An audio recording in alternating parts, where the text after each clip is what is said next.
We're now live on YouTube, starting us up on Rumble.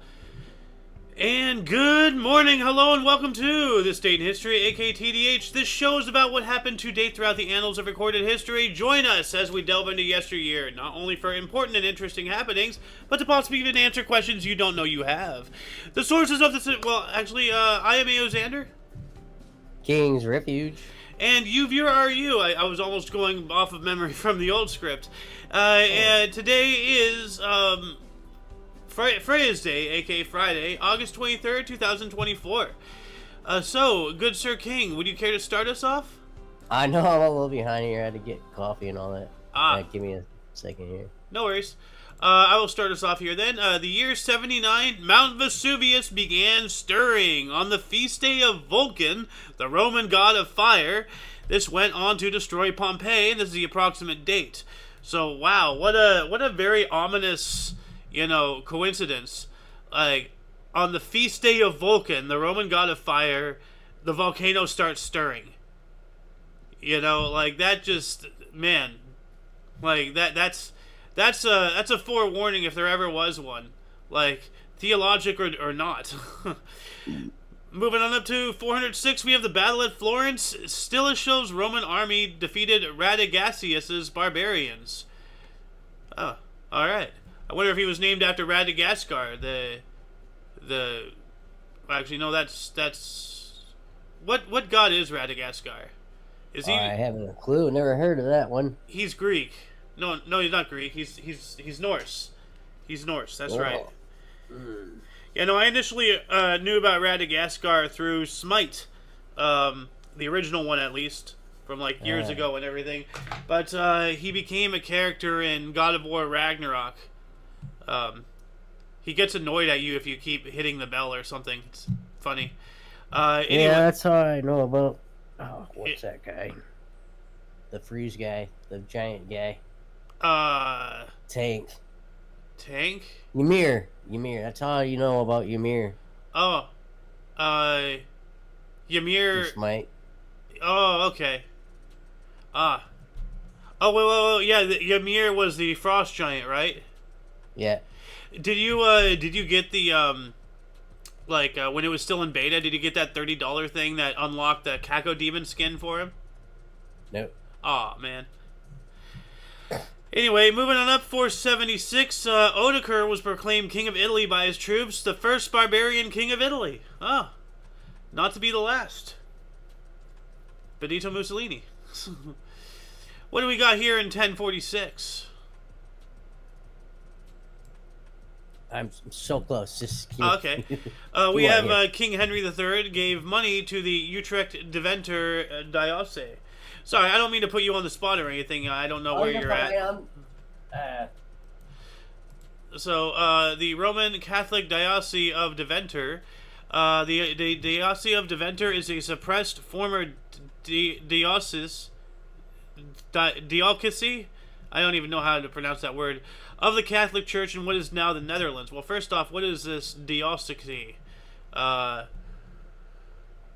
In church governance, diocese or bishopric is the ecclesiastical district under the jurisdiction of a jurisdiction of a bishop. Why can't I talk? Okay, so it's something with governments. Like, my mind is already starting to fog up because I was like, I don't want to learn. Blah blah blah. I want to chill. So he gave money to this particular district thingy. Okay, so that's what that means. All right, what else do we got here? 1059, the Treaty of Melfi. Pope Nicholas II recognized the Norman conquest of southern Italy by appointing Norman adventurer Robert Guiscard Duke of Apulia and Calabria and Count of Sicily. That is a lot of ands right there. You're the Duke of this and this and that and this. And would you like a ham hock? I don't know. 1305, Scottish patriot William Wallace was executed for high treason by Edward I of England at Smithfield, London. Freedom! So, yeah, good old William Wallace. I believe he was drawn and quartered. Let's see here. William Wallace. He was beheaded, drawn, and quartered, right? Cause of death: King Edward I of England had him hanged, drawn, and quartered for high treason and crimes against English civilians. Yeah, so not beheaded, but hanged, drawn, and quartered, which means like essentially after they hang you, they tie your wrists and your ankles to 4 different horses, and they all go off in different ways at the same time, and you just literally get ripped apart. That's one hell of an execution, but I think we should bring that back. You know, Sell tickets. yeah, make it pay-per-view. Like, I subscribe to the whole George Carlin thing about like putting all of like the really bad, like the legitimately bad criminals into one We state. need to trial a lot more people for treason. Yeah, We haven't had a good treason trial in a while. we need legitimate ones. And I'm not gonna name names right here, but pretty sure a lot of people out there watching this show are thinking of a lot of the same names that are going through my head right now. So. No. Yep. What do we got here in 1328? 1328, Battle of Castle. French troops stop uprising of Flemish farmers. So yeah, like right there, they stopped the uprising of the farmers. So as I keep saying, the power always has been and always will be in the people. So they had to stop an uprising of farmers. That sounds gross. No one should be farming phlegm. That is nasty, bro. Oh my god. That sounds like 14. Yeah. I was just gonna say it sounds like something out of like a Star Wars spin-off Rick and Morty or something. I don't know. Flemish farmers. Flemish farmers. Rick and Morty. We gotta get some of that phlegm. It feeds my portal gun, Morty. You don't even understand. 1441, Holland and Eden sign ceasefire treaty. Oh, that's interesting. So, like, Holland. You wouldn't think that Holland would be fighting anybody, Like, different times. Yep. 1500, Governor Francisco de Bobadilla, Tom Bobadilla, arrives in the Indies soon, after arrest, and sends former Governor Christopher Columbus back to Spain in chains. Whoa, so this guy came and arrested Christopher Columbus. He arrives in the Indian. Wow. Yeah. That's wild. He's like, hey, I discovered a whole new section of the planet. Yeah, that's great. You're under arrest. What? 1514, Battle of... I wonder if that's where you got the name. Bombadil.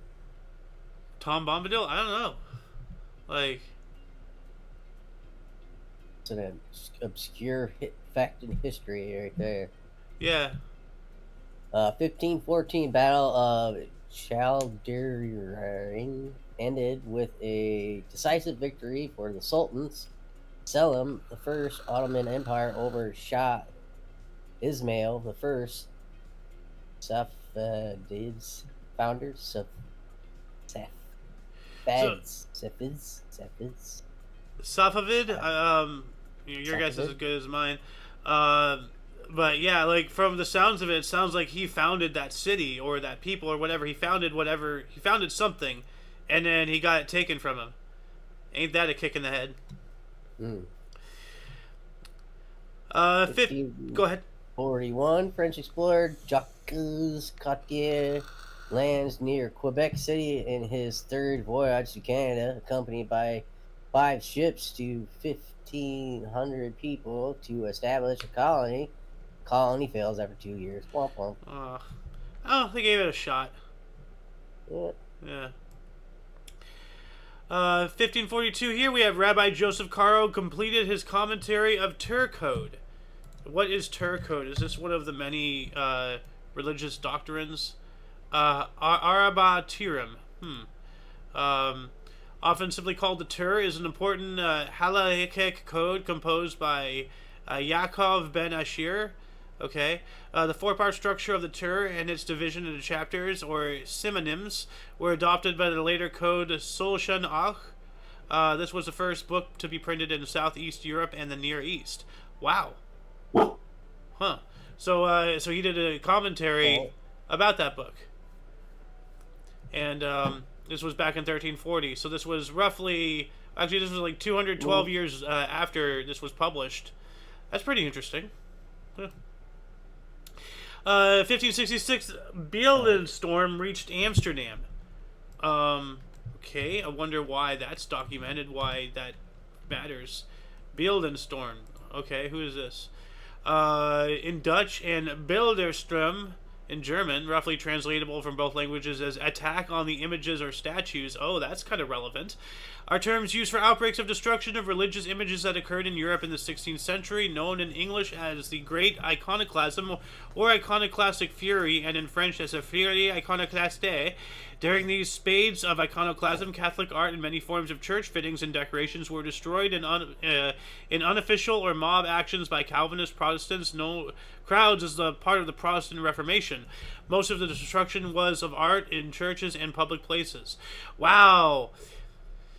Like, this is incredibly relevant to today. That's going on, not just religiously against the Christians, but, like, historically against anything that they deem offensive or whatever. They're getting rid of all the statues. Like, have you been seeing those videos about, like, schools getting rid of literally hundreds of books that are now banned? Like... In Europe? Oh, no, well, here, yeah, of course in Europe, but over here, too. Like, this is... So, the Beeldenstorm reached Amsterdam. So, the act of, during the Protestant Reformation, just randomly going out and destroying Catholic, art, tapestries, statues, whatever, like burning books, essentially. The act of doing that reached Amsterdam, and I'm like, wow, that's happening, like, in Europe, that's happening in the U.S. right now, There's a massive war against Christianity and, against Western culture as an entirety, and civilization.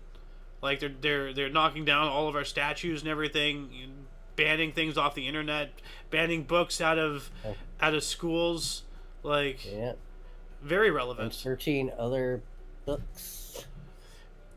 Yeah, I don't even want to get books into... Books you're not allowed to quote in parent-teacher conferences, but are somehow still allowed to be in school.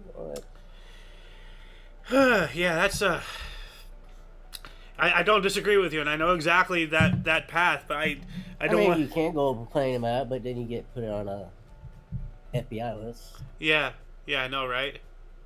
Yeah, trying to pass off concerned mothers as domestic terrorists, because that makes sense. So, anyway, let's get back to history here. What do we got in 1595? 1595. Hey. 1595, Michael the Brave confronts the Ottoman army in the Battle of Kalugarina. So did he do it by himself? Is that probably why he's called the Brave? Like, it sounds like one guy is taking on the whole army. It does. Michael the Brave. Sounds like a movie. They have it. Michael the Brave, brought to you by Michael Bay and Explosions. Yeah. 1614, University of Groningen opens. That's pretty cool. Wow. Yeah, that's 410 years ago. Is it still even around? Actually, let me look that up here really quick. I was not initially planning to, but yeah, 410 years. Yeah, they're still around. Wow. Yeah. Huh. They had 34,000 students in 2020. Wow. Well, that's pretty cool. 410 years ago. And they're still going. Awesome. Keep it up.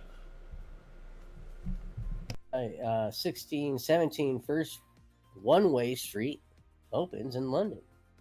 Oh, right. Huh. Too bad they're driving the wrong direction. You have one direction and you're going the wrong one. Isn't that society right there though?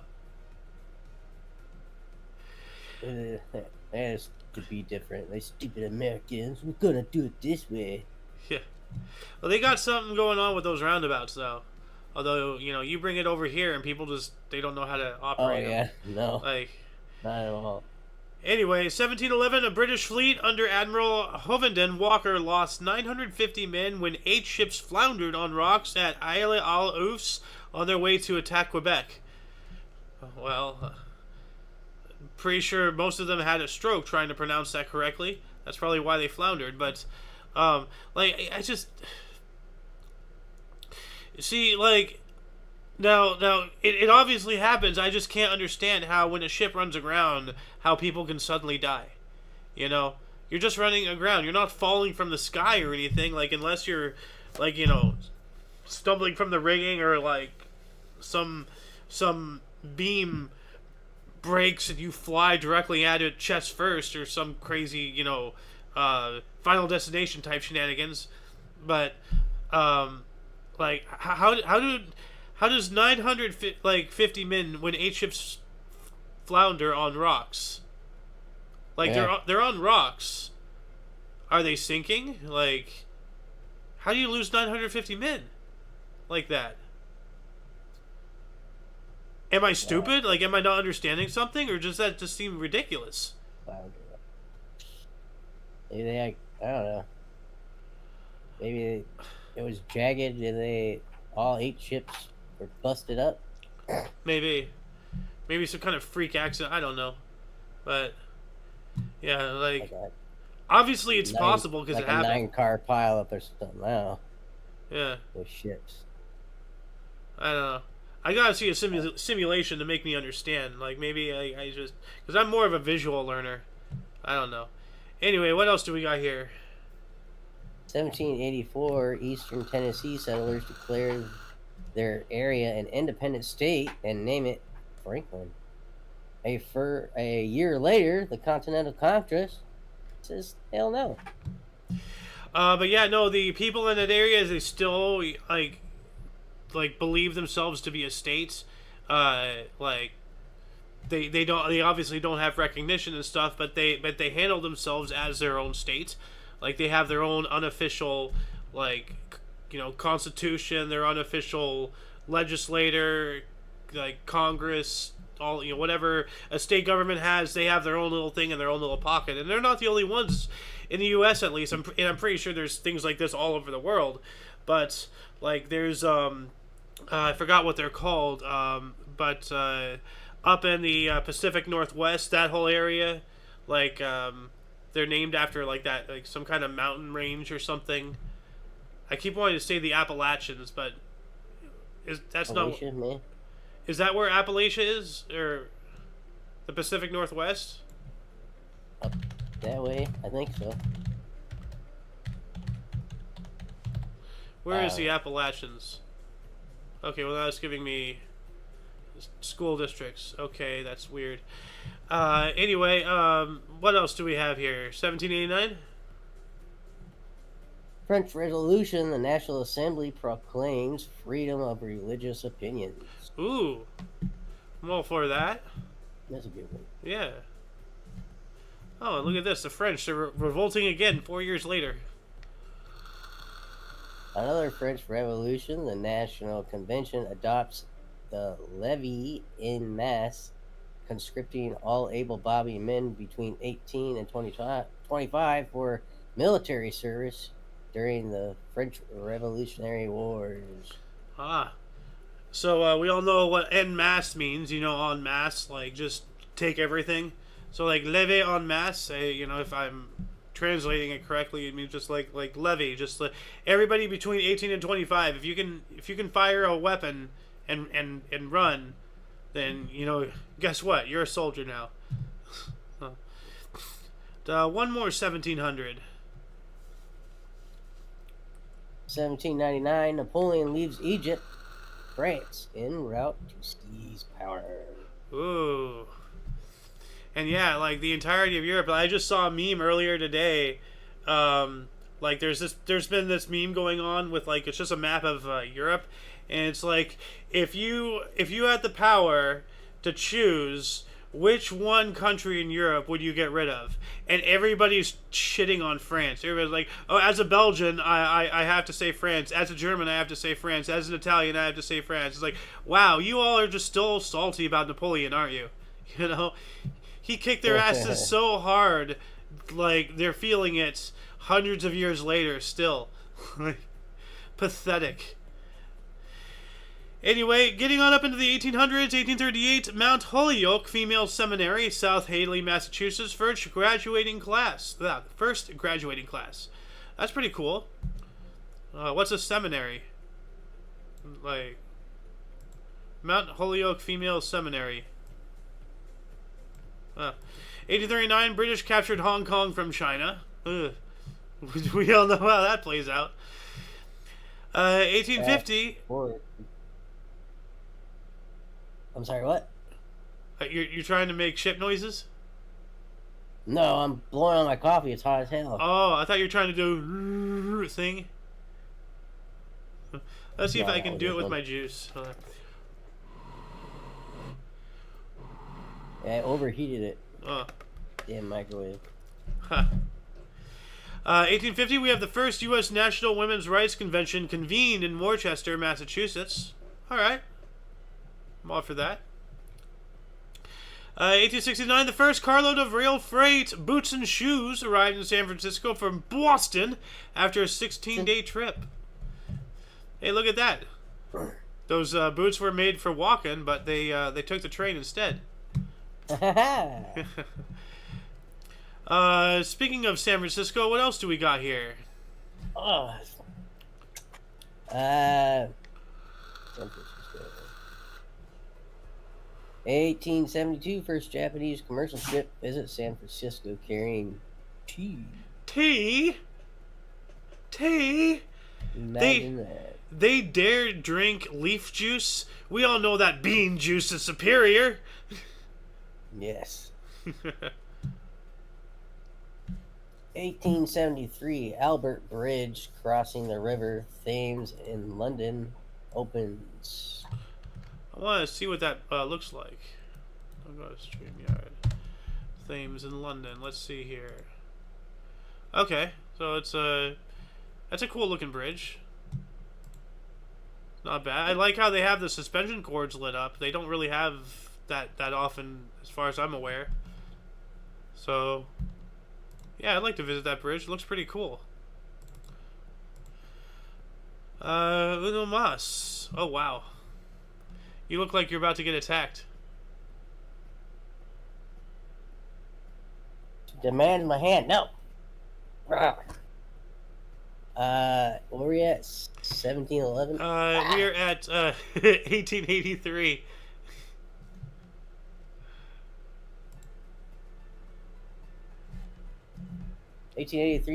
Philadelphia Quakers make 27 errors. 27. Against the Providence Grays, 27-8. Shutout defeat at Mr. Street's grounds. Wild pitches, walks, pass the ball count as errors.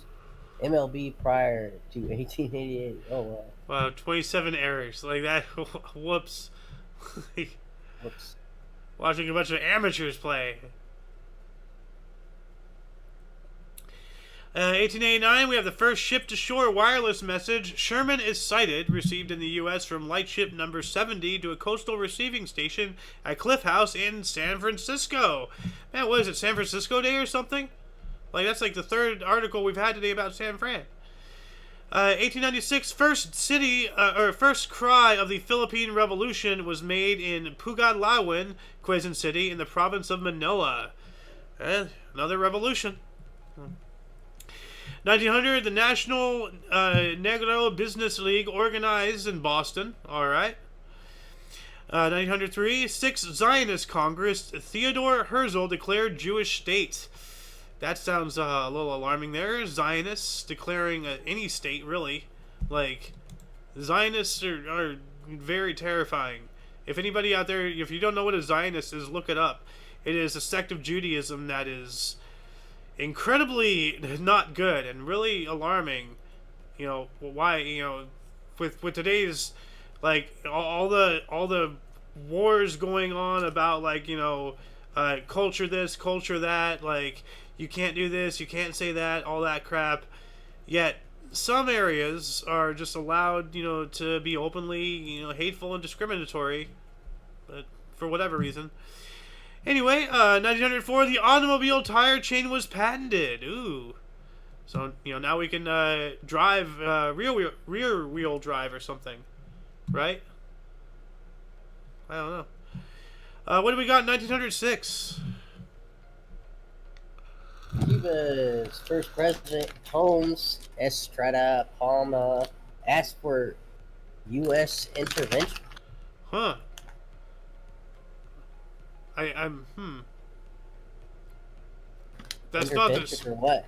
I don't know. Let me look that up here. 1906? Yeah,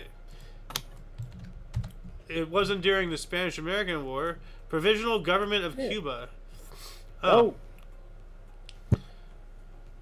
This period was also referred to as the second occupation of Cuba.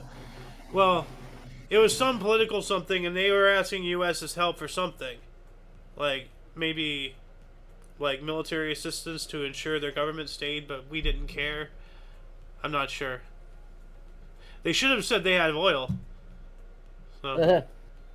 But there's one before it about Chicago.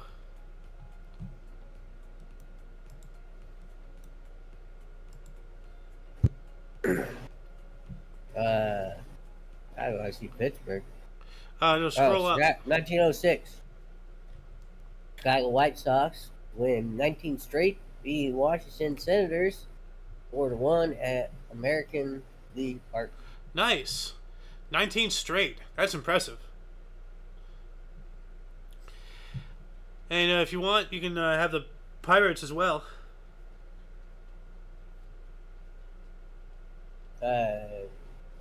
1907, Pittsburgh Pirates pitcher Howie Clements, no hits. New York Giants 1-0 in 5-inning game at the Polo Grounds, New York City. 5 innings? That seems a little short. I wonder if they got rained out or something. Yeah. 1910, Fred and Clark made a record 4 outfield assists for Pittsburgh. All right. 1 year later, British Prime Minister H. Asquith held secret meeting about British strategy in case of war with Germany. Ooh. So they're, behind closed doors, hush, hush. That's, I don't like it when they do stuff like that. I mean, I do like it when it's revealed, but I don't like that it's happening. Like, they knew that there was going to be a war. They were constantly misleading people. But, then again, you don't want people in panic and everything and all that stuff. But, I mean, they knew something was going to happen, and they held a secret meeting about their strategy in case of an outbreak of war with Germany, which eventually did happen 3 years later. Yeah. I don't know. They've been always like, super obscure, like I would argue even more so today, especially with like all the stuff that they have to duck, dodge, and know about to avoid and everything. Like, you can't be secret easily anymore. So 1914, between now and the 24th, so between now and tomorrow, German troops plundered Belgium. Ew. Plundered Belgium. Can't believe I almost said that. The troops that come in there with a big plunger. Just lift up Belgium. What else do we got in 1914? 1914, Jen von Hausen executes 612 inhabitants of Dinant, Belgium. Yeah, so that's got to be part of the plundering thing. That's not good. But this next one raised my eyebrow. 1914, Japan declares war on Germany in World War One. Huh. That's interesting. I mean, to a lot of people that would seem very strange, but, this happened before World War II. So if anything's strange, it's the fact that they were allies the next go-around. Oh my god. I wonder what they'll be. Actually, no, they're already allies again. There's a whole meme going around that there's a picture of German and Japanese forces, and they're holding each other's respective flags and everything. And it's like we're just waiting for Italy to join them, and then we know what's going to go on. 1915. 1915, Tsar Nicholas II takes control of Russian army. So he's just like, you know what, screw it, I'm going to take over. Essentially, fine, I'll do it myself, as he puts on the Infinity Gauntlet of Russia. Tsarist Russia. 1916, we have military court of Berlin sentenced socialist Karl Liebknecht to 4 years. Why can't I read today? I'm out of practice. 3 days. I'm already this bad already. But wow, so good. They did a good thing, you know. 1917, race riot in Houston, Texas. 2 blacks and 11 whites were killed. That is awful. 1919, Gasoline Alley cartoon strip premiered in Chicago Tribune. And let's see. Let's take a look at this Gasoline Alley. What did it look like? You know, doesn't there's a film? Oh my god. It can't be of the same premise. Maybe it is. I'm not sure. Comic. Let's see here. Gasoline Alley. Okay, why is it so small? All right. Well, that's what it looked like. What do we got here in 1920? American swimmer Warren Keola wins first of 2 consecutive Olympic gold medals in the 100-meter backstroke, beating teammate Ray Kagaris at the Antwerp Games. Nice. 2 consecutive. It's impressive. Yeah. 1920, Mary Roberts, Reinhardt, and Avery Roberts play the Bat, based on Reinhardt's novel The Circular Staircase, premieres on Broadway in New York. Huh.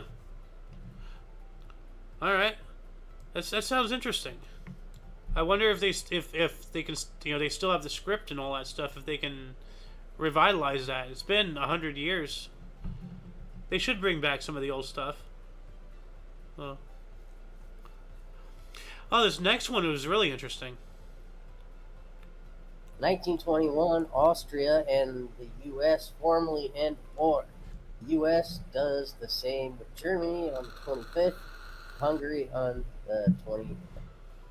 So, up until these respective dates, you know, in 1921, 3 years after the declaration of war is ended, like everything is over, we're still technically at war with these countries, but we're not fighting.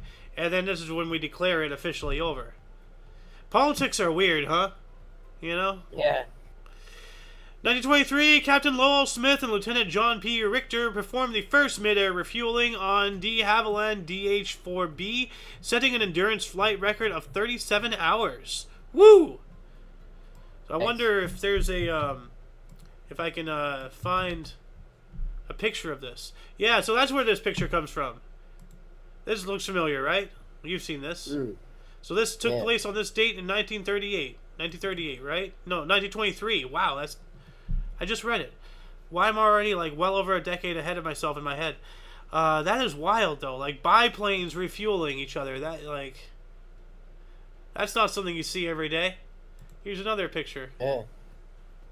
Looks so crazy. And it looks like there's a guy in the back. He's, like, holding the hose. I mean, you won't have, like, that automated stuff that we have these days, you know, with magnets and all that jazz. 1923, Paavo Nurmi of Finland ran world record for 1 mile of 4 minutes, 10.4 seconds in Stockholm. This record lasted until 1931. All right. And now we have, you know, the 4-minute mile and the under 4-minute mile and all that stuff. 1924, Mars' closest approach to Earth since 10th century. Woo. Cool. And then 1929, Arabs attacked Jews in Israel, but there was no Israel until 1948. So what are they talking about in 1929? The lands of Israel? Is that what they mean? What, like, because there wasn't a country of Israel until 48, right? Like, something like that. I don't know. Because, see, like, it's things like this, that really make me worried that they're trying to rewrite history and make it seem like Israel has always been there, when in actuality it hasn't. All it takes is, like, 1 or 2 generations, and you can lose an entire, knowledge. So, I don't know. 1930, what do we have? First British Empire Games close in Hamilton, Canada. All right. 1931, Philadelphia A's lefty Grove loses 1-0 Browns after winning 16 straight. Huh. You sound a little distant. Test. 1933, first televised boxing match. Oh, shit. There we go. Oh, wow. Now you're much louder. You did have it fixed, and now you're even louder. Now you're on the other side of the problem. How about here? Still a little loud, but we can handle it. Here? That's good. 1933, first televised boxing match. 6-round exhibition at Broadcasting House in London between middleweights and Archie Sexton at Laurie Rectory, aired by BBC TV. Wow. I remember going to some family's house to see the pay-per-view. Why can't I remember the guy who has a lisp? What's his face? Mike Tyson. Mike Tyson versus Evander Holyfield, the fight where he bit his ear off. I saw that on pay-per-view at a family's house. Yeah, I never have been into boxing or anything like that. We just went there because Where were you when Mike Tyson bit Holyfield's ear off? Oh yeah, no, I saw it happen like in front of my very eyes live. Yeah, but it's wild. So like on this date in 1933, the first televised boxing match, like the very first. So that like that's so many things. Like, we take for granted. We don't think about and all that jazz. But it's just like it's amazing where when it started, how far we've gone, where we're at now, and where we're gonna head. The possibilities are endless. But we got another 1933 here. Sorry, what year? 33 as well. 33, man. Mahatma Gandhi released from Indian jail following another hunger strike. I was wondering when I first saw that, I'm like, I wonder what would have happened if they just let him starve himself to death. Yeah, go for it. Yeah. It's like, what's that? We don't have to provide resources for you to survive. Okay, bye. 1936, a 17-year-old Cleveland Indians future baseball Hall of Fame pitcher Bob Feller's first MLB game as a starter struck out 15 St. Louis Browns in 4-1 win at League Park, Cleveland. Wow, he proved himself on the field that day, didn't he? First MLB game as a starter and took out 15. Yeah, you've secured your spot there, feller. 1938, You Can't Take It With You, from the play by George S. Kaufman and Moss Hart, directed by Frank Capra, and starring James Stewart and Jean Arthur, premiered later to receive the Best Picture in 1939. All right, that's really interesting. That's why I really have the that play one. I actually went back and put that in afterwards when I got to this point in researching, because it's really interesting. We had a play that was based off a book, and then now we have a movie based off of a play. How things are transitioning. The whole video killed the radio star. Well, now there is actually a song, legitimately, the internet killed the video star. after this video, of course, go look that up. It's really interesting.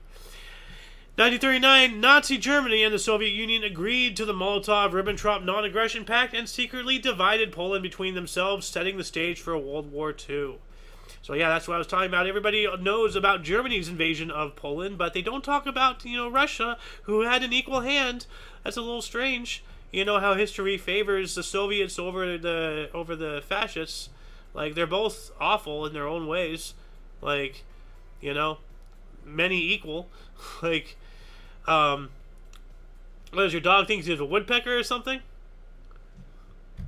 Trying to give me a kiss. Ah. I'm not letting her. Anyway, let's move on into 1940. 1940, Germany Luftwaffe begins night bombing on London. I'm sorry. You said Luftwaffe. Oh, Luftwaffe.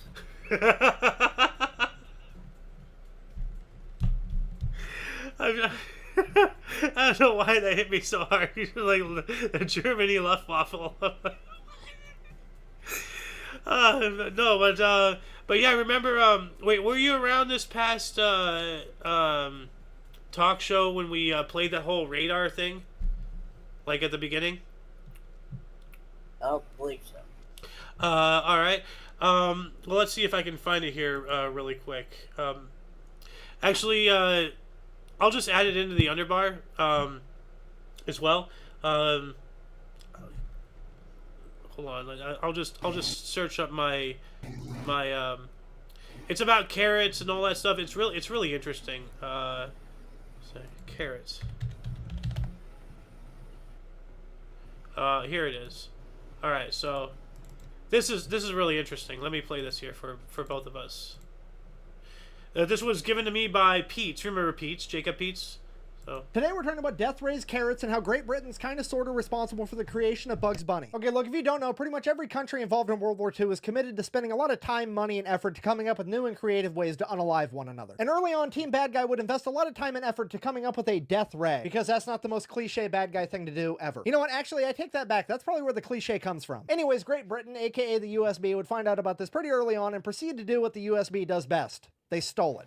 I mean, tactically acquired it. You know what, let's just be honest. Historically speaking, the USB treats anything of historical or cultural significance the same way a tweaker treats a catalytic converter. I'm not saying it's right, I'm just saying it happened. I mean, let's face it. If grandma passes away and leaves you a nice vase, there is a greater than 0% chance that Britain's gonna try to come take it. Anyway, so Britain ends up developing a death ray and theirs doesn't work and neither do the bad guys. But what Britain figures out is that if you turn the death ray down, you can actually use it to track airplanes while they're in flight. This would lead to the invention of the first radar. They then proceeded to equip radar up and down their entire coastline. That way, anytime the enemy bombers approached, they had enough time to scramble their own fighting planes to go and stop the bombing run. And this actually worked really well right up until it didn't. Eventually, the enemy figured out that if they did the bombings at night, they were far more effective. This is because the British airplanes didn't actually have a... And that's why, like, I'll continue this video, but that's why I bring this up, because this is when they began their night bombing.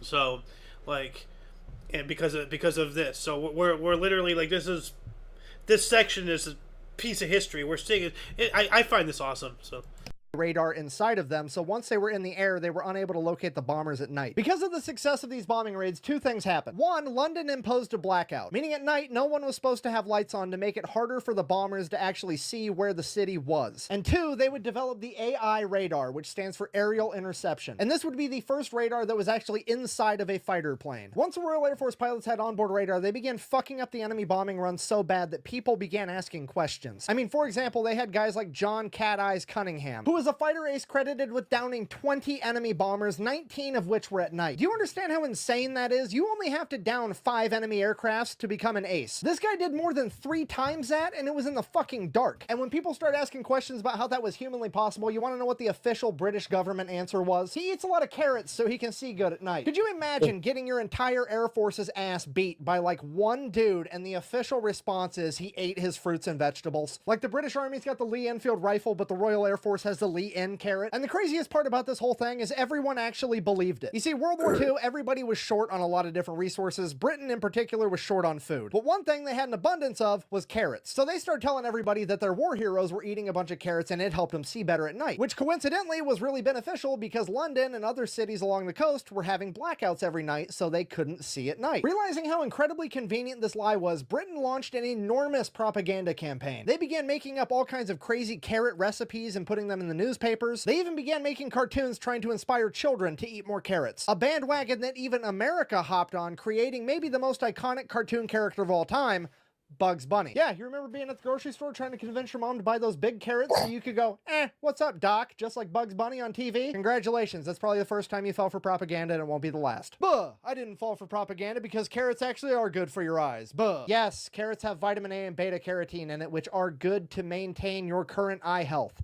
Eating a bunch of carrots will not give you supervision. Kind of like how going on a diet might make you lighter, but going on a really intense diet isn't going to make you fucking float. See how that works? Anyways, the point I'm trying to get across is that this propaganda campaign was extremely successful. Not only did it work on the British and American civilian population, but it worked on the enemy as well. Allegedly, there was accounts that the bad guys' leadership started forcing their pilots to eat carrots to the point that they turned orange. And now, to be intellectually honest, I do have to tell you that there are a lot of historians that do not believe that because there wasn't any actual documentation. However, I think to some extent they fell for the propaganda, considering that it is still a worldwide misconception that carrots give you night vision. And it's also worth considering, even if the bad guys didn't fall for the propaganda, it was still a humongous morale boost to the Royal Air Force. I mean, think about how happy you would be if you were a pilot with fancy new top secret radar technology and you were knocking down enemy planes left and right, and you knew that the enemies thought it was because you were using carrots as a performance enhancing drug. That shit would be fucking hilarious. You know for a fact those pilots were feeding into it too. Painting carrots and shit on the side of their plane for every enemy plane they downed. Telling each other stories in the chow hall like, guys, no shit, there I was. I pulled up behind this bomber and he hadn't seen me yet, and I wanted to find out if these guys were actually orange, so I pulled up next to him and I wanted to look inside of that phallic indentation. I mean penis perforation. I mean cockpit, sorry. So I pulled up next to him, took a look in this cockpit, and this motherfucker is bright orange. We made direct eye contact and his jaw falls into his lap and I take a big bite out of a carrot right before I drop back behind him and shoot him down. So yeah, there you have it. The epic saga of how Great Britain failed at making a death ray only to accidentally create radar, subsequently revolutionizing warfare for the rest of forever. And then in order to cover it up, they convinced the entire planet that carrots somehow gave you night vision. Best way to support the channel is to go to the Fat Electrician.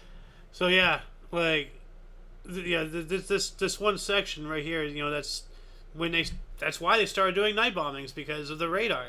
Like, and then they developed onboard radar, and then they just kept shitting them down at night. Like, wild stuff history is. Anyway, back to history. What do we got in 1942? Why do I suddenly sound like a 90s radio guy? First, U.S. flight to land on Guadalcanal. Guadalcanal. 1942, Battle of Stalingrad, 600. Do I? We just do this? No. Leans on Stalingrad, 40,000 died. You know, the Luftwaffe is was the German Air Force. That's what they called them. Like, you know how we're the USAF and the Royal Air Force, they're called the Luftwaffe. So if it's a World War II German aircraft, it's the Luftwaffe. But yeah, so the 600 planes bombed Stalingrad, killing 40,000. That is yikes. So Dos Mas 42s. I mean, a lot of stuff. Like, every now and then, like, it's wild. Like, we have 4 articles in 1942, and there's a lot more in the actual source. Like, just goes to show how much history happens on a daily basis. Yeah, right? Walter Johnson pitches to Babe Ruth in pregame attraction that draws 69,000 for New York, Washington. MLB doubleheader at Yankee Stadium raises $80,000 for the Army National Relief. Army Navy Relief. Army Navy Relief. Yeah. All right. 1942, World War II, last cavalry charge in history takes place at Lushkin-Askis, Russia, at Italian Soviet cavalry charges Soviet infantry. Huh. The last cavalry charge in history, 1942. That's a lot more recent than you would have thought, huh? 1943, the Red Army recaptured Charkow. All right. 1944, we have 94.5 degrees Fahrenheit or 34.7 degrees Celsius in De Bilt, Netherlands, and 101.5 degrees Fahrenheit or 38.6 degrees Celsius in Warrensveld. So, yeah, the 94 is okay, but 101 that's toasty there. 1944 as well, British General Bernard Montgomery consulted with U.S. Generals Omar Bradley and Dwight D. Eisenhower. What a weasel, going behind Patton's back like that. What an absolute little Montgomery. What a... Ugh. 1944, Romanian royal coup. King Michael orders forces to cease. Okay. Huh. Wonder what's going there. Oh, wait. There's more. Yeah. King Michael orders forces to cease fire against allies and dismisses pro-Axis Prime Minister Marshal Ion Anesito. Okay, yeah. So stop firing on the Allied forces. All right. So yeah. So that's a movement in the coup, directing what to do. 1944, Samilakar Drancy was freed. I don't have a clue who the hell that was. Let's see here. Samilakar Drancy internment camp. Oh, okay. Okay, so that was a internment camp was freed. Okay, so it was an internment camp. What do we got here in 1944? U.S. Sam Wellgard. 1944 U.S. B-24 crashes into the school in Freckleton, England. 76 killed. Yikes. I guess that's one way to bomb a test. What is wrong with me? 46. To take the microphone away from me. I need to shut up. The Big Sleep, directed by Howard Hawks and starring Humphrey Bogart, Philip Marlowe, and Laura Bacall, premiered. Oh my god. It had to be called The Big Sleep after that article. What is wrong with me? Oh man. What else do we got? Another 46 here. Another ordinance number 46 of the British military government constitutes the German land state of Schleswig-Holstein. Huh. Alright. 1947, U.S. President Truman's daughter Margaret's first public singing concert. Okay, that's nifty. 48, Earl Bernadotte asked aid for fugitives to Palestine. Okay. I'm going to do a service level scratch of this article here because I'm just wondering, because this is, okay, the Bernadette plan. What is this? Officially known as the Progress Report of the United Nations Mediator on Palestine, submitted to the Secretary General for transmission on the members of the United Nations, was a plan submitted by the United Nations Mediator on Palestine, Count Folke Bernadette, to the third session of the United Nations General Assembly. The report deals with the mediation efforts between Jews and Arabs in Palestine, the two UN-supervised truces in the 1948 Arab-Israeli War, and with the refugee situation. Bernadotte was an ardent supporter of the Arab refugees' right to return. In the report, he strongly urged the provisional Israeli government to let them return to their homes. All right, so yeah, so Israel doing what Israel does, and yeah, conquering land and kicking people out of their own homes and shit. All right, what else do we got in 1948? World Council of Churches formed by 147 churches from 44 countries. That's pretty cool. But that's also dangerous. The churches are unifying. Like, we remember what happened last time there was a centralized power in a church. Yeah. They're known as the Dark Ages for a reason. What do we got here in 1950? 1950, West Germany and Japan readmitted to Intel Amateur Athletic Federation. I think that's short for international. International. Yeah. I don't know why they like to abbreviate randomly things, and it's not just normal abbreviations either, like international. So. Just write it. Yeah, just. Stop.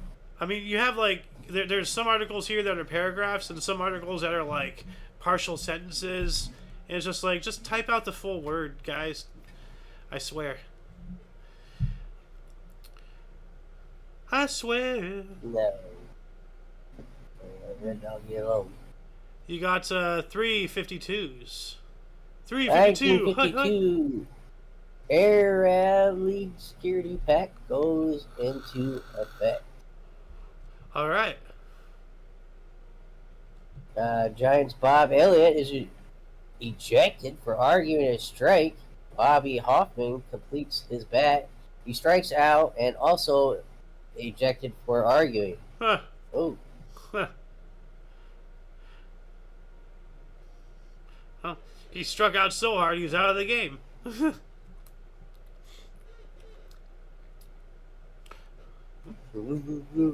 Shots. Katie Wells becomes the first woman to reach #1 on Billboard's country chart with It Wasn't God Who Made Honky Tonk Angels. Stays at the top for 15 weeks. So what is she implying? That the devil made Honky Tonk? Like, is it a creation of sin? I mean, the devil did go down to Georgia looking for a soul to steal. But we all know how that turned out. 1953, cyclist Arie van Viet became world champion sprinter. That's interesting. He was a cyclist and now he's a sprinter. He's hopping sports here. 53 as well, former Boston Braves pitcher Phil Plain became first major leaguer to play in Japan on military service with U.S. Air Force. Played first of 9 games for the Nishishishu Lions. All right. 53 as well, Phil Great set record for throwing a baseball at 443 feet and 3 inches. That is quite a throw there. 1 year later, 1954, first flight of the C-130 Hercules transport aircraft. All right, let's take a look at this bird here really quick. C-130 Hercules, Lockheed. Yeah, this guy. I think they still use them. I'm not sure.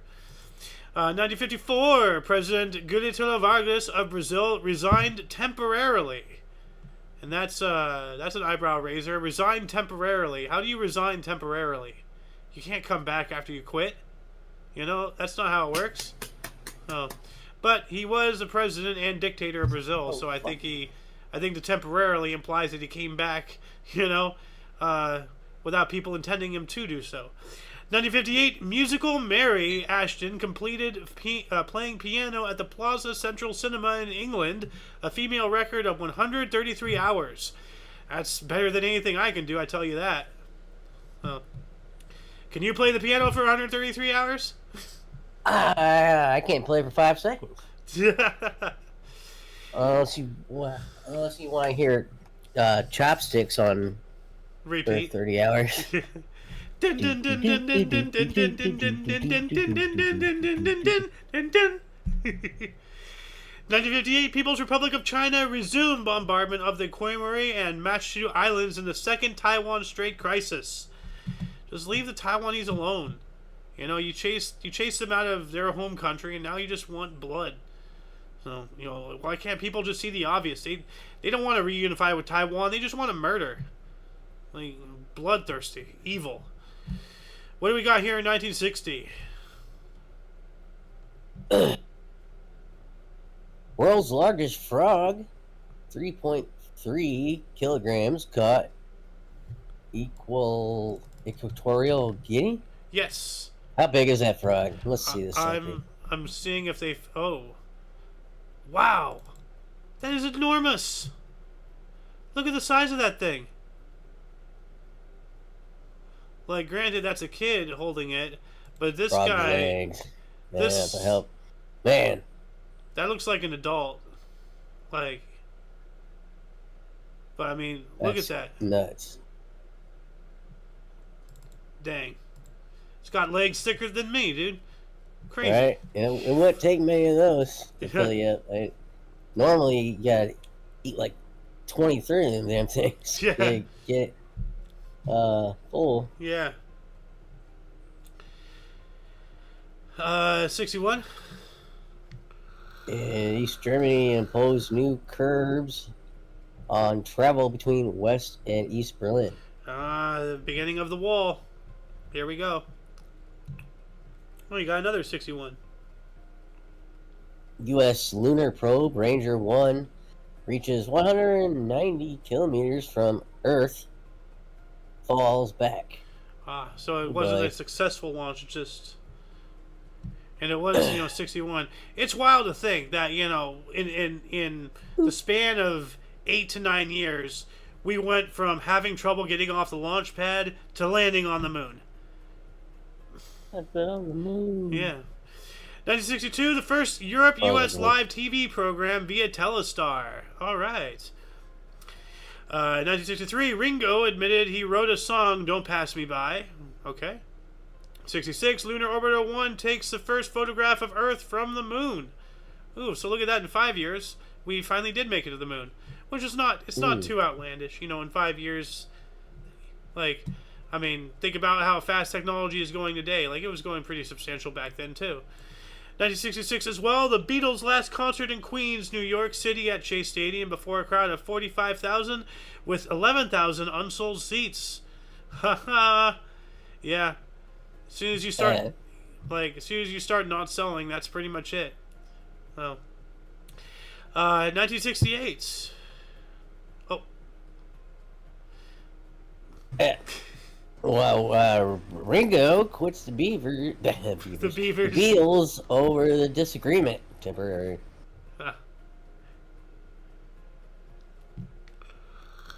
And wasn't that the time Yoko got in there? Wasn't Ringo with Yoko? I think so. That?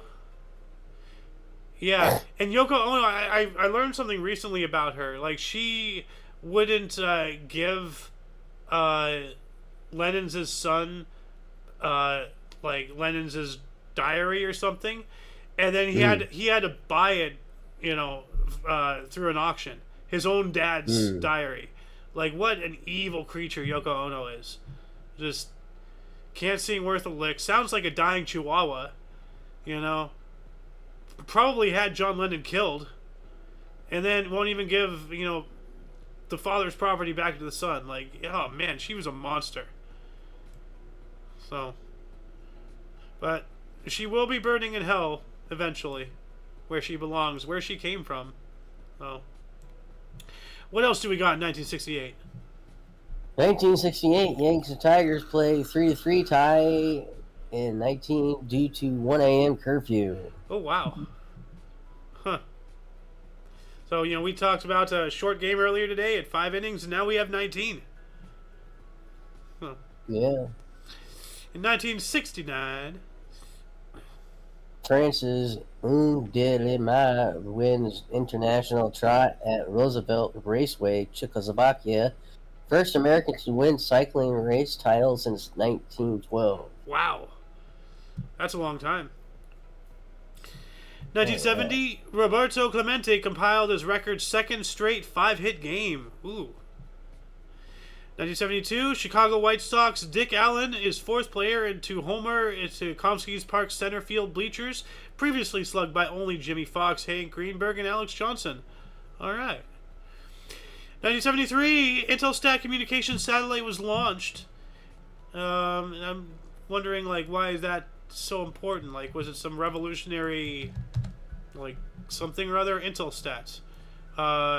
Okay, so as of June 2022, Intelsat operated a fleet of 52 communications satellites, which was then one of the world's largest fleets.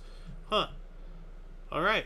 So they're still around. So this was their, I guess, their first satellite, 1973? Doesn't say so, but yeah.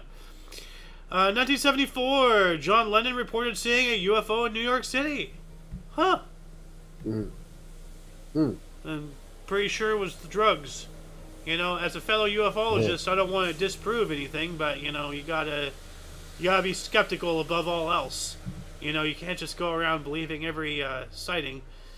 What do we got in 1975? British free guitarist Paul Kozanoff revived from dead after heart attack. Dies for good in 1976. Oh man. Well, Mm, at least he got like roughly another year. So yeah. yeah. 1975, communists take over Laos. Yikes. And oh, poor Khan, who's in Mufaphone or whatever his name is. That's where they're from, right? They're Laotian. Super Nupazone, Yes. yeah. 1975, Philip Kaplu conducts first Jukai ceremony in Poland. What is a Jukai ceremony? Is it religious or something? Jukai. Oh, Buddhist. Okay. Initiation ritual. Okay, that's pretty cool. So the first Jukai Buddhist initiation in Poland. Awesome. 1976, we have heavy earthquake strikes China. Thousands die. Yeah. 77, first human-powered flight over a mile by Brian Allen in the Gossamer Condor, designed by Paul McGrady, won the first Kramer Prize. The Gossamer Condor. Human-powered, huh? Let's take a look. Is this just like some kind of air bicycle? Oh, this one. We've seen this one. I love how he's in like a giant bag, essentially. Like, let me bigger this. Like, you see him, he's in like just a giant plastic cockpit thing. Mm-hmm.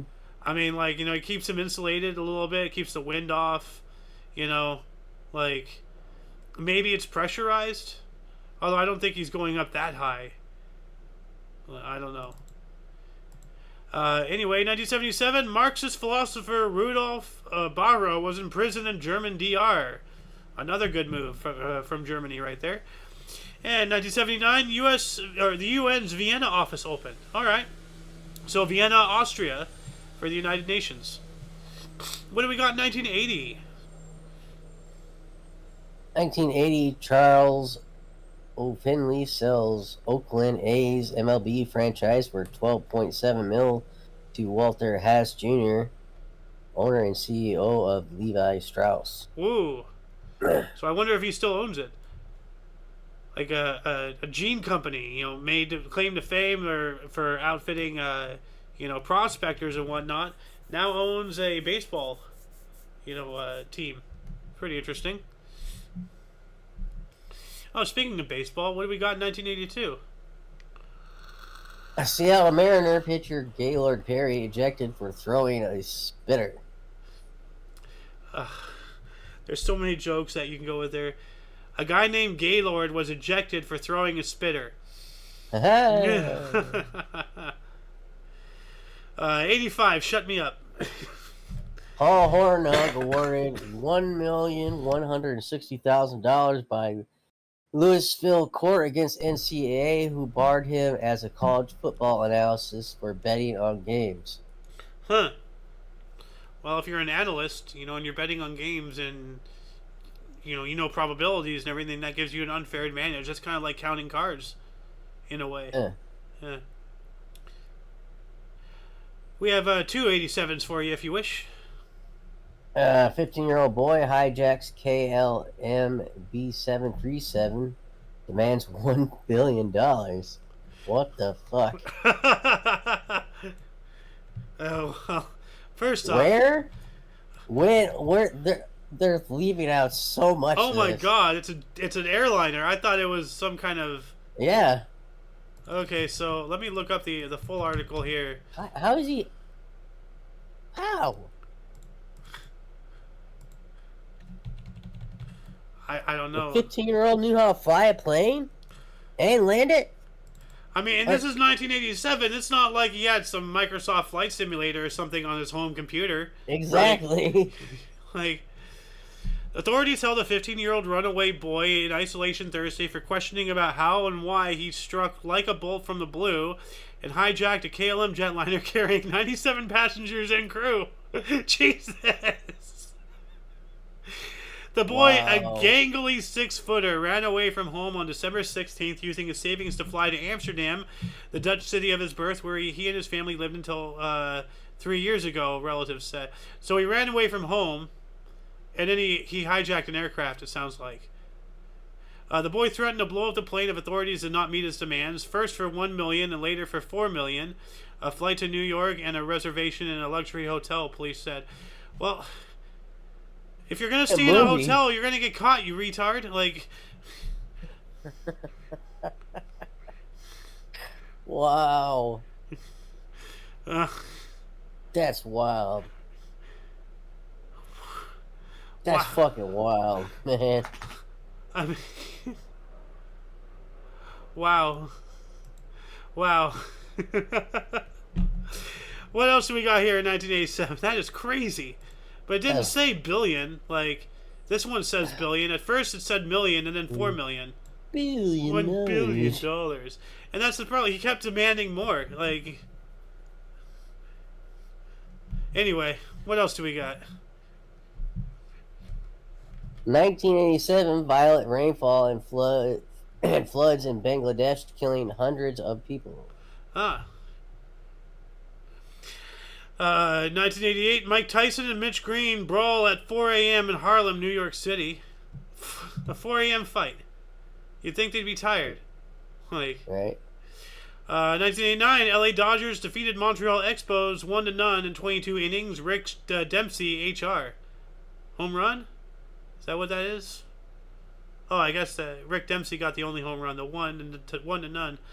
89 as well. The Baltic Way, 2 million people form a human chain across Latvia, Estonia, and Lithuania, the Baltic states, in a peaceful pro-independence demonstration against Soviet occupation. And that is our thumbnail right here. This is one of the pictures of the Baltic Way. Can you imagine, what was it, 2 million people? They're all holding hands between 3 countries. That is that is astonishing. Like, the Baltic Way. I would have loved to participate in that. Look at that. Like, here's a map of it right here. So from Vilnius and then all the way to Tallinn, from Lithuania through Latvia into Estonia, all the way from Belarus to Finland. That is wild. What do we have in 1990? Armenia declares independence. All right.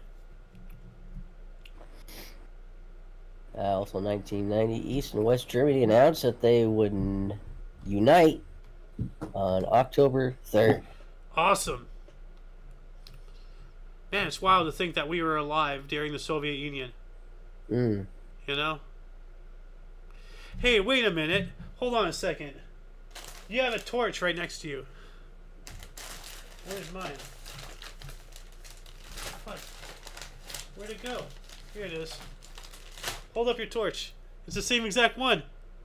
Same color. Cool. Dude, what the hell?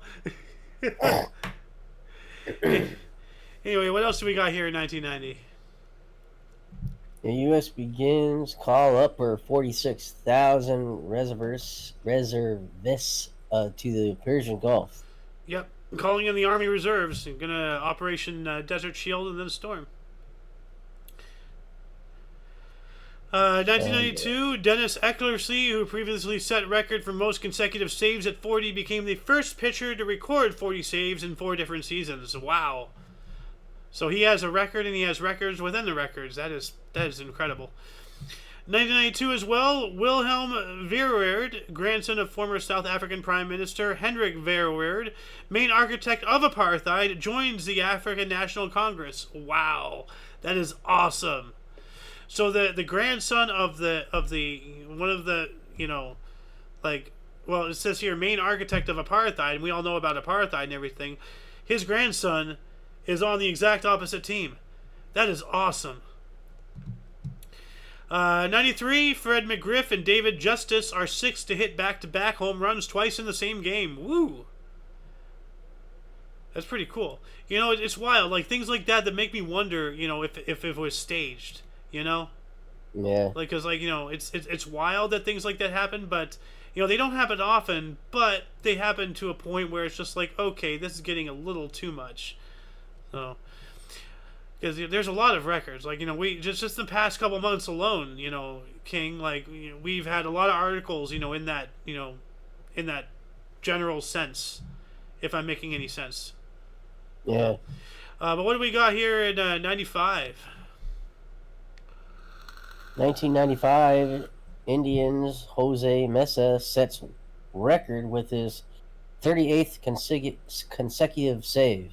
Ooh, nice. Talk about a clincher right there. Yeah. Here, 1996, Osama bin Laden issues message entitled A Declaration of War Against the Americans Occupying the Land of the Two Holy Places. so I presume that's something to do with the Euphrates River, Tigris, Euphrates. Like, I'm not sure. In the year 2000, a Gulf Air Airbus A320 crashed into the Persian Gulf near Manama, Bahrain, killing 143. Yeah. And while that was going on, Nicaragua became a member of the Berne Convention Copyright Treaty. This essentially depreciated the Buenos Aires Convention Treaty because, as of this date, all members of the BA Convention were also signatories of Berne. So look at that. One treaty supersizing another because everybody's just signing everything. 2004, a U.S. sweep in the 400-meter medals at the Athens Olympics. Jeremy Wernier, gold in 44, ahead of Otis Harris and Derek Brew. That's one hell of a lead, 44 seconds or whatever this is. I don't know. 44.0, whatever that means. 2004 as well, winning pitcher Lisa Fernandez for the Nun led the U.S. to the softball gold medal at the Athens Olympics, defeating Australia 5-1. And what do we got here in 2005? Hurricane Katrina forms over the Bahamas, later becoming a Category 5 hurricane. It begins. Oh, yeah. Here we go. That one. Yep. 2006, Natasha Comfrey, who was abducted at the age of 10, managed to escape her captor, Wolfgang Prickloppel, after 8 years of captivity. Man. So, 10 to 18. She lost her entire childhood. Like, now she's 18. Now she's an adult.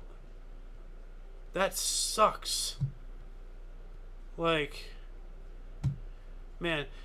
This Wolfgang Prickloppel, like, there is no amount of torture, suitable for this person, doing, like, atrocious things like this to children. Like, these people, ugh. Like what's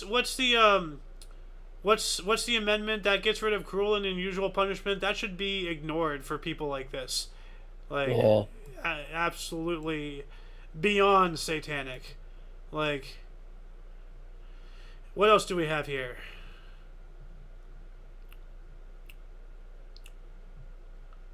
The 2007 hashtag invented the first used in a tweet by U.S. product designer Chris Messina. So now we know who, what filth to blame on that crap. It's the pound sign. It's the number sign. What's this hashtag crap? Oh. 2008, Australian driver Matthew Mitchum won the men's 10-meter platform gold medal with final drive at the Beijing Olympics, prevented Chinese from winning every diving event. I'm reading this as driving, crikey. Achieves highest score for an individual dive in Olympic history, 112.10. I'll throw that shrimp on the barbie, mate. 2008 as well, the star-studded American women's basketball team led by the likes of Lisa Leslie, Sue Bird, and Diana Tassari won the gold medal at the Beijing Olympics with a convincing 92-65 win over Australia. Well, look at that. I'm sorry I interrupted you. You were going to say something? Oh, no. 2010, we have the Manila hostage crisis, which occurred at the Carino Grandstand in Manila, where a dismissed police officer took hostage a tour bus full of Chinese nationals. What do we have here in 2011? 5.8 earthquake occurs in Mineral, Virginia, felt as far as north as Ontario and as far south as Atlanta, Georgia. Oof. Wow. So basically, the entire eastern seaboard felt that thing. Yeah.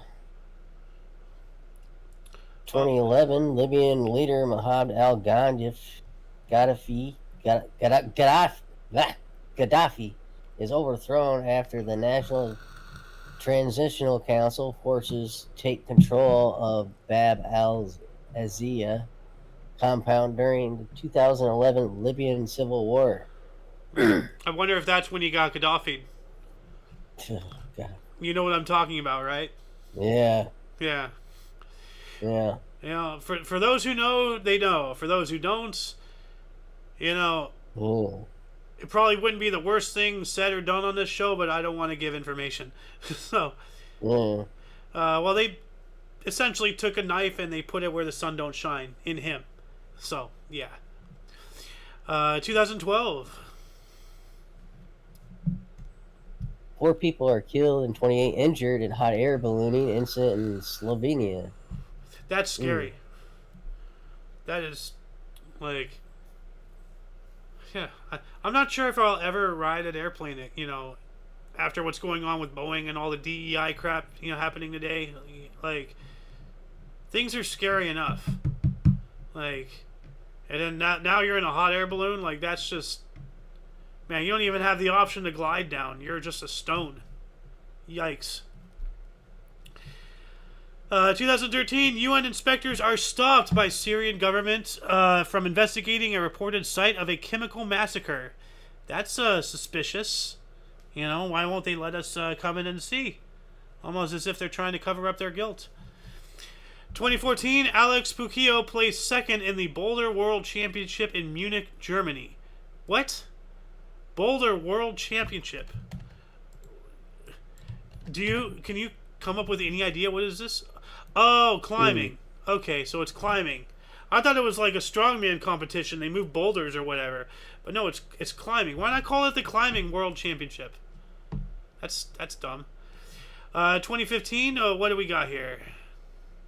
12-year-old boy trips and rips 17th century painting Flowers by Pablo Porpera worth 1.5 mil exhibition in Taiwan. Oh my god. I don't know, man. Something tells me that boy didn't trip accidentally. Like, I don't know. You know how kids are destructive. They enjoy being nuisances. Oh yeah. And it's, you know, it's a Western painting in an Eastern exhibition. You know. Anyway, what else do we got here? 2015? Destruction by IS of the 1st century AD temple of Baal Shaman in ancient ruins, Palmyra, confirmed by Syrian officials. I think that's supposed to be ISIS. Because you know how they were going around, you know, plundering and destroying, like, sites all over the place? Yeah. So... 2017, we have an airstrike in a hotel in Yemen capital Sana'a by Saudi-led coalition, left at least 30 dead. We also have Indian toll from swine flu rose above 1,000 for the year. 22,186 cases reported. Nearly 60 million people in the Indus Valley, Pakistan, at risk from arsenic in research published in Science Advances. That's scary. U.S. Navy fired Vice Admiral Joseph Aucoin as commander of the 7th Fleet following a series of collisions in Asian waters. And 2017, last but not least, world's driest place, the Atacama Desert in Chile, bloomed after an unexpected rainfall. So the past, let's see here, 1, 2, 3, 4, 5 articles all happened on the same day and same year. That's crazy. What do we got here in 2018?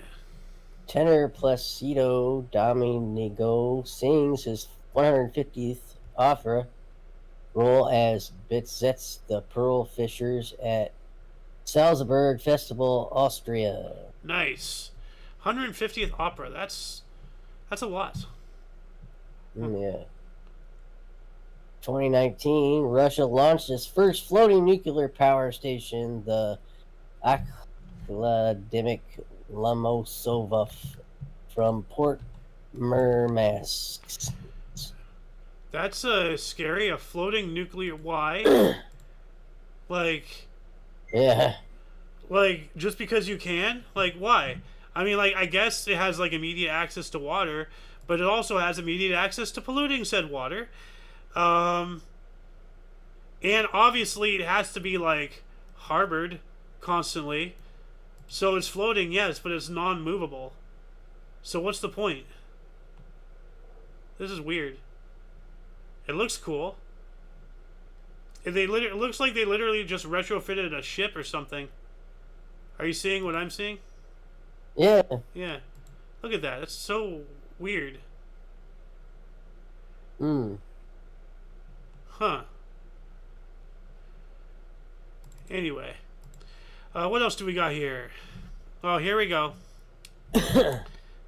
2019, Russia launches its first floating nuclear power station blah, blah, blah, blah, from port of Murmansk. Oh, wait, did I go through that? Do that one. Yes. 2020, U.S. black man Jacob Blake shot and injured by police in front of children in Wisconsin, prompting violent. Here we go. And this is after the whole George Floyd thing, right? Floyd was 2020 or 21? Yeah. I don't remember. But I remember it was like earlier in the summer, I think, when he got. Yeah. Anyway, what else happened? 2021? 2021, U.S. Drug and Food Administration grants full approval to Pfizer BioNTech COVID-19 vaccine for people 16 and over. First vaccine to move past emergency use status in the U.S. And let's not forget that Trump expedited the vaccine. A lot of people covered for him, saying that Fauci was lying to him. But like at the end of the day, all these people, they have to be working together. But that aside, like, you know, the first vaccine to move past emergency use status in the U.S., like, you don't see the plays that they're doing? Come on, people, wake up. The vaccine was not brought out for COVID. COVID was brought out for the vaccine. You know, cancel me all you want, you know, with your medical misinformation labels, YouTube. I don't care. You know, you're not the only boy on the block anymore. Google. We're not scared of you. 2021, video evidence of a Seychelles giant tortoise hunting and eating a bird revealed for the first time. Tortoise previously thought to be herbivores. So, wow. So, a giant tortoise hunting. How does a tortoise hunt a bird? Patience. Now I have won. You remember that from Cyanide and Happiness? Yeah. 2022, former Malaysian Prime Minister Najib Razak began a 12-year prison sentence for money laundering after the High Court rejected his final appeal. Huh. All right. That doesn't seem steep enough of a service there. You know, only 12 years. He deserves a lot more than that. 2022 as well. In U.S. domestic terrorism case, 2 men were found guilty of plotting to kidnap Michigan Governor Gretchen Whitmer. Okay. That's weird. Although I just got a random. Remember in that involved the FBI. The FBI were like, hey, you should do this. Hey, you should do this. Hey, something like that. Yeah, that reminds me of a scene from Boondocks in like one of the first episodes. Didn't they try to kidnap Oprah, but they ended up kidnapping Bill Cosby or something? Or something like that. Yeah. What do we got here in 2022? 2023, at least 26 people killed after a railway bridge under construction collapses near Indian town of Sarang, Mizoram State. I don't blame you for skipping the 2022 one. And if anybody cares, they can see this right here on the screen. But I do want to say, what a trashy legacy to have. You know, like super freaky girl and doo-wop that thing. Are you kidding me? You know that's your claim to fame. That's what's, you know, That's what's number one? Really? Gross. Absolutely gross. What else do we got here? We got 3 more 23s. That should be it. Yep. 2023 Greek wildfires claimed 20 lives, including 18 migrants, try to cross the border from Turkey. Womp womp. That's what you get for being illegals. Yeah. India's Chandrayaan 3 lunar mission as the first to land at the moon's southern pole successfully and the 4th country to ever land on the moon. Awesome. So the U.S., there has to be Japan, China, I believe, and then now Turkey. Although so no European nation has landed on the moon? You know what, let me look this up here. What countries have landed on the moon? Let's see here. So let's see. Moon landing. Keep getting all these stupid pop-ups.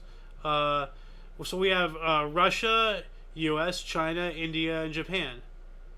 So 1, 2, 3, 4. Okay, so it wasn't. Wait, so it was so Russia, China, India, Russia, China, Japan, and India. That's 4, and then Russia was 5. And what did this say? And the 4th country to ever land on the moon. But there's been 5. It's right here. Russia, U.S., China, India, and Japan. That's 5. But it says 4. That's weird. Russia was the first to actually land on the moon, then us. You know, I'm not talking about humans. I'm just talking about actually touching it. And then Japan, China, because China is recent. I remember that. And then India. But why are they saying 4th, not 5th? I'm sorry, going off on a tangent there. That's just it really irks me. Like they're right before our eyes. It's just disproved right there. 4th country, my rear end. There's been 5. Anyway, last but not least, what do we got here? Indians Chandrayaan mission. The Yevgeny Prigozhin, head of the Wagner mercenary group, reported killed along 9 others in a plane crash northwest of Moscow, according to Russian Federal Air Transport Agency. Obviously, they got shot down. I mean, that was... Remember when Wagner was opposing Russia for a little bit, and then they just did another 180? Like, that was weird. So... Anyway, that shall conclude the show. Once again, please check the underbar of the description below for any links you may be interested in, including but not limited to all things Omni Coalition, from history sources, collected links, all that stuff. For your dose of past events daily, we stream every day, or try to, at 11 in the morning Pacific time, which is 12 noon Mountain, 1 Central, and 2 p.m. Eastern Standard Time, respectively. We do have other shows, from history to news, movie reactions, and reviews, and also Omni Kitchen. Check the underbar. For all of you and all of us, I am A.O. Xander. King's Refuge. And you viewer. Thank you once again so much for coming in and watching us. Until you catch us next time, whenever that is, wherever that is, don't forget to look right and left at every intersection, rate 5 thumbs, and subscribe.